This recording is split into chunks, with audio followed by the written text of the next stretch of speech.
Most home service businesses aren't ready for what's coming in 2026. Over the past several years, I've helped home service companies double and triple their revenue by implementing marketing systems in their business.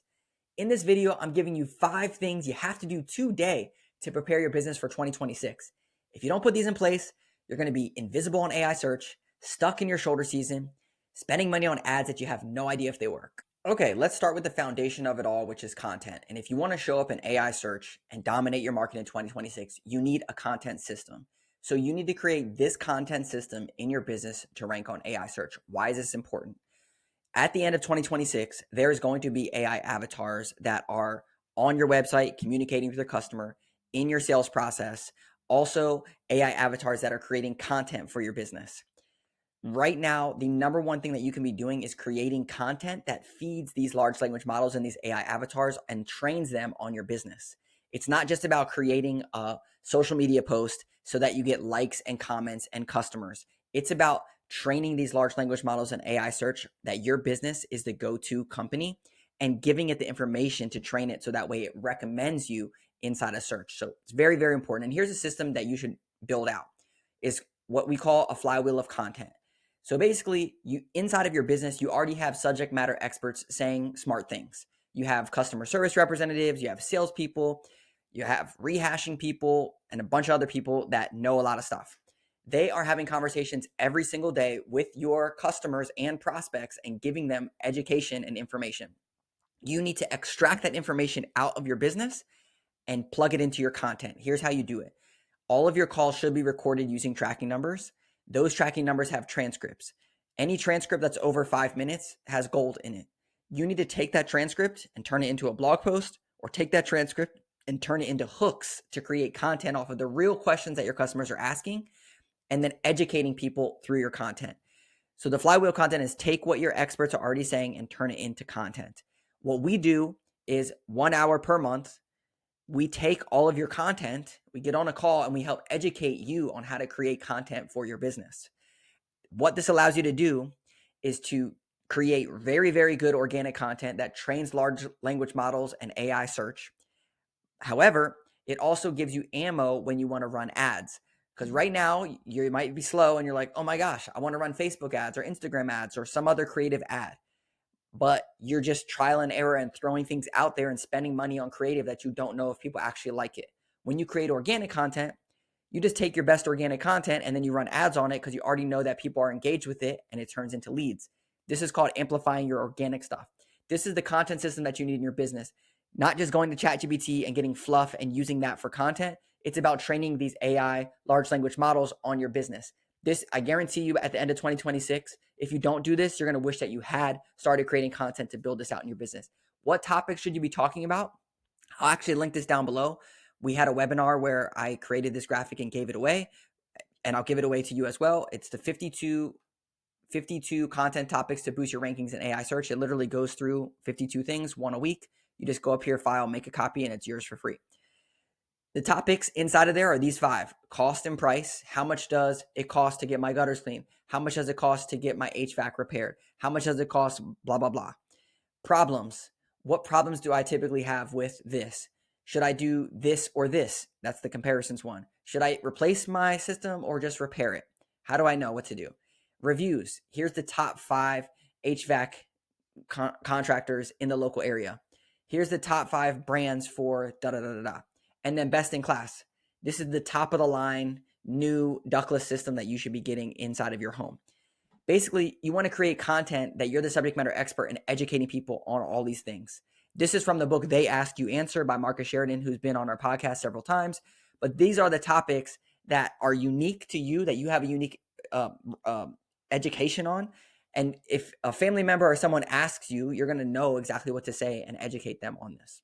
So once you have content driving visibility, the next step is to create tools that generate leads for you automatically. This is very, very, very important because a lot of people just create content and they get likes and views and blah, blah, blah. Who cares? Really, like, it's nice to make content, but at the end of the day, all you want is leads coming into your business. And you got to make it very, very easy for people to turn into leads with tools. So why is this important? We had a company that was creating content. They're creating blog posts. They're creating social media posts. They had a lot of traffic to their website. However, they didn't get any leads. And within 30 days, we added an estimate calculator to their website, and they went from 14 leads last year at this time to 147 leads this year at this time. Same amount of traffic. It was all because we added an estimate calculator. So what is an estimate calculator? And if you have a flat pricing or something like that, this works good, but I'm going to go through some other things as well that you can add for tools. So an estimate calculator, I'll just pull it up right here. Basically, you give people some questions, service needed, type of building, number of HVAC systems. Usually we see like 3 questions is good. So you give them 3 questions, they fill that out, and then once they get those questions, then you give them some type of a price range. It's going to be $500 to $800. Could you send us a picture and we can get you a closer ballpark price? That's the first message after they fill it out. But when people come to your website, they want to know 2 things. How much is it going to cost and when can you do it? If you can answer this question with an estimate calculator, pricing guide, both, then you're moving the ball forward for people and you're educating them to turn them into an actual lead. Next, let's say that it's like, no, we can't really give pricing via estimate calculator. Well, then you do a design guide or a quiz. Design guide is like, okay, well, do you like this style or do you like this style? Answer a couple questions and we'll be able to point you in the right direction. The quiz, we actually have a quiz where it'll tell you, you answer 3 to 4 questions and it'll tell you exactly what we would recommend to do for the next marketing stuff. And I'll put that link down below. But basically, you want to ask, very similar questions to what you had before. Do you have 500 past customers or prospects?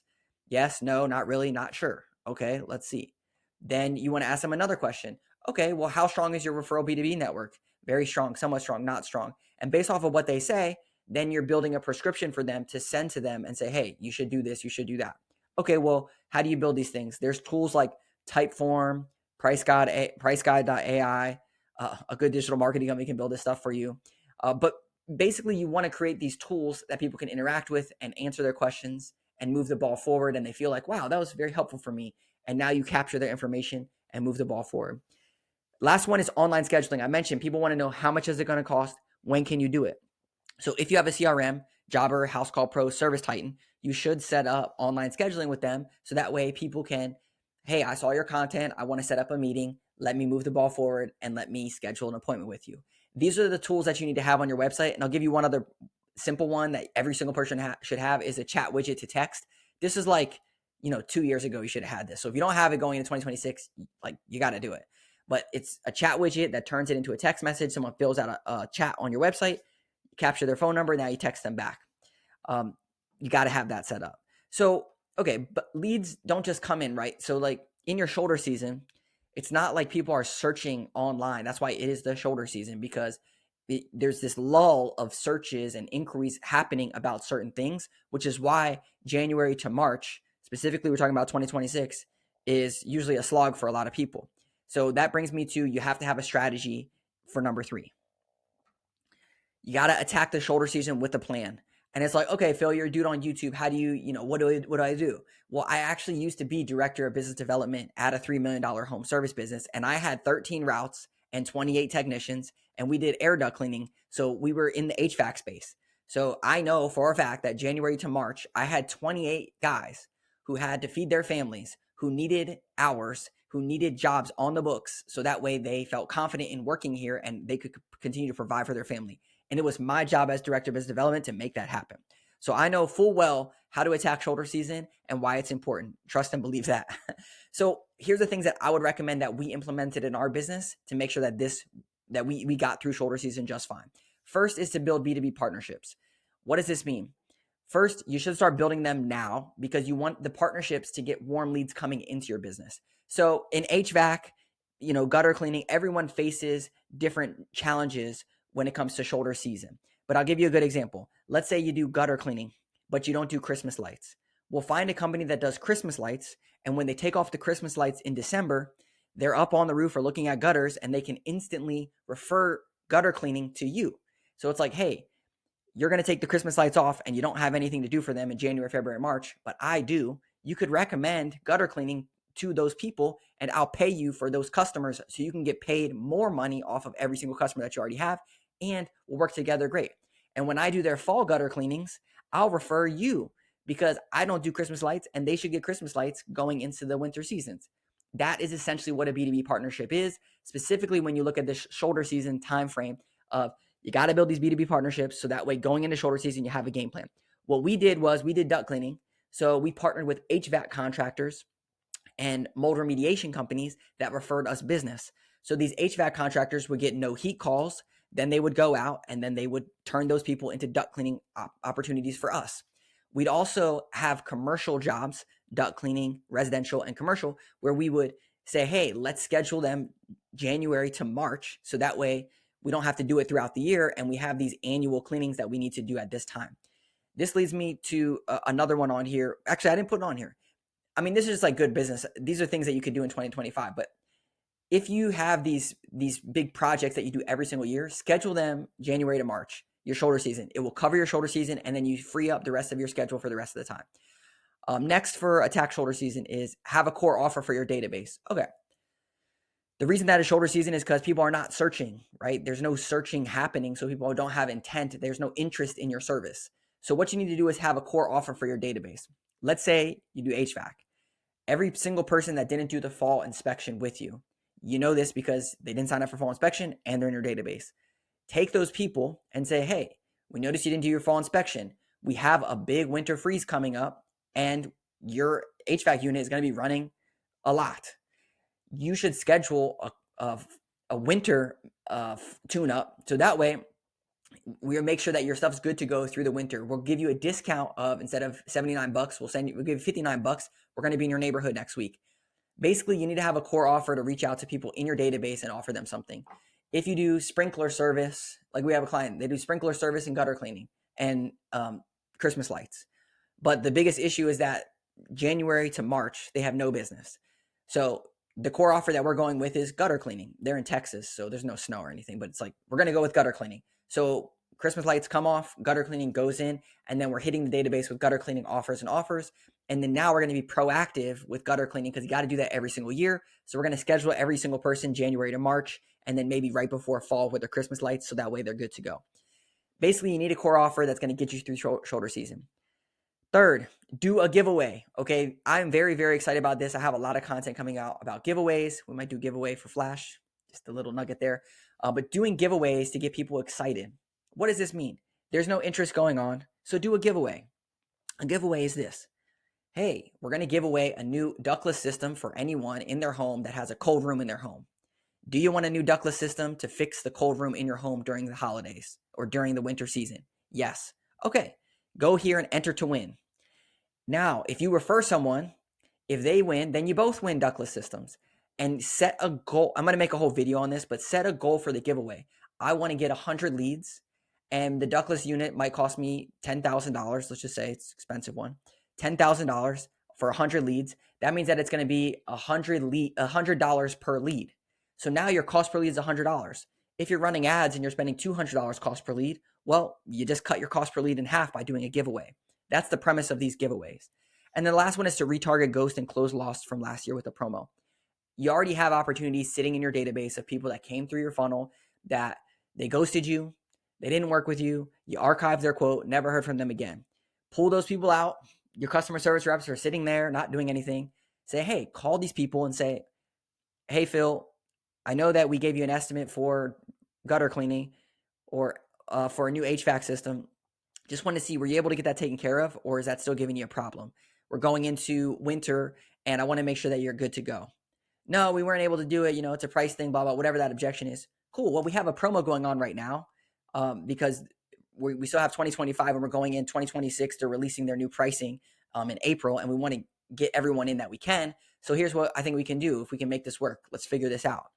Basically, you already have opportunities sitting there that you need to have a salesperson or a CSR contact them and rework all these leads to get people on the books. I'll give you one other, but this is more 2026 stuff to prep going into shoulder season. One other one is go back to every single person that you served last year, January, February, March. This is what we did. Contact them and say, hey, it's been a year since we did X, Y, and Z, or it's been a year since we've been to your house for an inspection. It's time to schedule your next inspection. Does next Wednesday or Thursday work? We're going to be in your area. Then you basically take everyone that you did last year, and now you have them scheduled for this year, and all these other things are gravy on top. This is what I mean by attacking shoulder season with the plan. It's why I'm so passionate about it, because if you get January, February, and March dialed in and you start crushing it, the rest of the year is going to be gravy. and you're going to crush 2026, which is why it's so important. All right, so real quick, if you don't have a marketing company that cares this much about helping you grow and crush 2026, I mean, I'm pretty much giving you the whole game plan. There are 7 growth levers that you need to implement in your business to make 2026 the best year yet. If you want us to show you, you can go to flashconsulting.com, set up a meeting, and we'll literally show you how to implement those 7 levers in your business on a live call to make 2026 the best year yet. All right, number 4, of course, you can't improve what you don't measure. You don't know if 2026 is going to be your best year if you don't know what you did in 2025 or 2024 or 2023. And that's why the 4th step is all about tracking. So you want to create a scorecard that tracks these numbers year over year so you have a plan for growth. When I started working as director of business development, I said, well, we want to grow, right? Yes. Well, how do we know if we're growing or not? I know, crazy question. So what we did was I built a scorecard with these 5 things and a couple more, but these are the core 5 that we do as a company, as a marketing company. Because if you're doing marketing, you're spending money on things, you might as well be growing your business. If you're not growing, then that usually illuminates a bigger problem. So here's the big things. Leads. Last January, I got this many leads. This January, I got this many leads. Great. Our marketing is working. Great. We're growing our business. Of course, it makes sense when I'm saying it, but a lot of times business owners, even that we work with, they're like, well, how am I going to track my calls? How am I going to track my forms? How do I do? Right? There's a million ways. You got to figure it out because if you don't know how many leads you have coming in, it's really hard to benchmark growth. Next is jobs. This is going to be usually like your booking rate. So you got this many leads, you ran this many jobs. You got 100 leads, you ran 80 jobs, your 80% booking rate. Jobs is very important. For my business, when I was director of business development, we had leads coming in, a lot of leads, but we tracked jobs heavily and we gave our customer service representatives a goal every single month. We said last year we did 600 jobs. This year we're going for 660 jobs or 700 jobs. If we hit that number, then we're going to give a bonus to everyone or have a pizza party or whatever. Jobs is important because leads are great. We want jobs on the books, of course. Next thing to track is quotes created. So if you go out on a job site and you create quotes, but you haven't made any money yet, you need to track your quotes. Or if you go out on a job and you do like a $200 job, but you have a big ticket like $2,000 sale or $20,000 sale, you need to track quotes. Because if you're just running 150, $200 service calls, that's all good and well, but you need the big ticket sales, which is why you need to track your quotes. And this usually illuminates a sales problem. So this is usually like a CSR, leads problem, marketing problem. This usually means there's a sales problem if you are not generating enough quotes on top of the jobs. And then the last one, the 4th one is quotes closed. So I got 100 leads, I ran 80 jobs, I generated 40 quotes, and I closed 20 quotes. So my closing rate is 50%, not bad. And my lead to quote rate, whatever I said, was 40. So that means 40% of my leads actually turn into quotes. And now I can work backwards into what my actual revenue is going to be. And I know if I increase my conversion rate, great. If I go from 50 to 60%, I'm going to grow my business. If I get more leads and I have a really good booking rate, I'm going to grow my business. It's just a numbers game, but you got to track this stuff year over year, or you're not going to know if you're actually doing better or worse or what the issues are. And the last one, literally, I would say everyone misses this. It's tracking new customer growth every single year, year over year. It's all good to get retargeting and returning customers, which we love that. We want to get retargets and returning customers coming in. But if you're spending money on marketing, specifically ads and SEO, you need new customers coming into the funnel as well, which is why you need to track new customer count year over year. Last January, we got 10 new customers. This January, we got 20 new customers. That's great. We doubled the number of new customers coming into the business, coming into our database. So now we can retarget them. This is why you got to track that number. All right. And finally, if you're planning to spend $1 on ads in 2026, you have to know what your return is, or you're literally flying blind and burning money. I was at a home service business. We were spending $6,000 a month on Google ads. I went to our digital marketing company and said, okay, we're spending $6,000. What are we getting? Who are these leads? How much money did this make us every single month? Like, should we keep doing this? I don't know. You need to go in your CRM, you need to figure it out, blah, blah, blah, all that. Then it was like, hey, we're going into shoulder season. We're slow. What should we do? Spend more on ads. Of course, spend more on ads. That's how they make money, right? They charge you a commission to run your ads. Of course, they're going to say that. Of course, they're going to say that. This is my heartburn, as you can tell, with digital marketing companies, which is why I created my own company to fix this problem. All right. 5th, create this system to track return on ad spend monthly. Why is this important?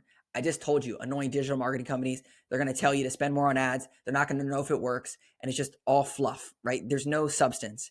What you want if you're running ads is if you don't know the problem, if you don't know the results, if you spent $2,000, let's say you got 10 conversions because they tell you got 10 leads, but you don't know that you made $10,000 or you made $0 or you made $20,000. That's the part that you have to have. Okay.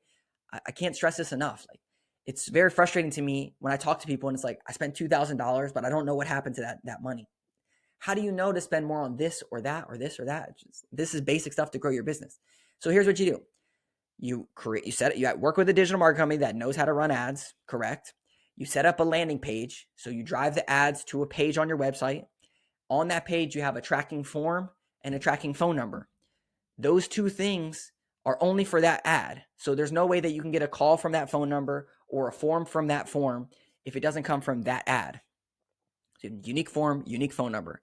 You have those forms and phone numbers go into a spreadsheet. So they go into a spreadsheet. They call that number, that phone number, spreadsheet. They fill out that form goes into a spreadsheet.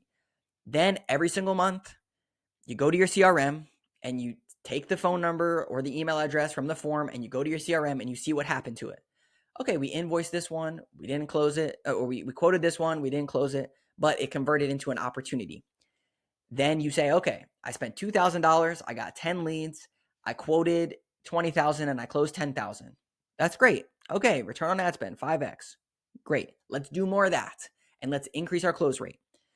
This is the data that people have issues with. I built automations with Jobber and Service Titan, and for other CRMs, WorkIs, House Call Pro, whatever they are, we literally have a team member that their job is to pull return on ad spend for our consultants to make recommendations and strategize. So those are the 5 things. I'm going to recap them for you. Create this content system in your business. So you got to create a content system in 2026 for AI search. It's going to train these AI avatars, large language models. You need to build a tool that helps people do something. So create either an estimate calculator, design guide, or quiz that's going to convert people into actual leads on your website. You need to attack shoulder season with a plan. Don't just sit back and say, oh, it's shoulder season. Do one of these things that I said. Try it. Try one of these things, like something at least to get through it. If you need help, reach out to us. Create a scorecard that tracks these numbers year over year. Set up a scorecard. It's perfect. You're going to 2026. Go to your CRM, January. How many leads did we get? February, March, April. And then track it 2025 to 2026 and you'll see your growth. And the last thing, if you're running paid ads and you're working with a digital marketing company, tell them how you're going to track my return on ad spend or build this inside of your business so that way you know these numbers. I guarantee if you do these 5 things, there is no way that you can't make 2026 your best year. If you have questions, drop a comment below. If you like content like this, hit like and subscribe. I'll see you in the next video.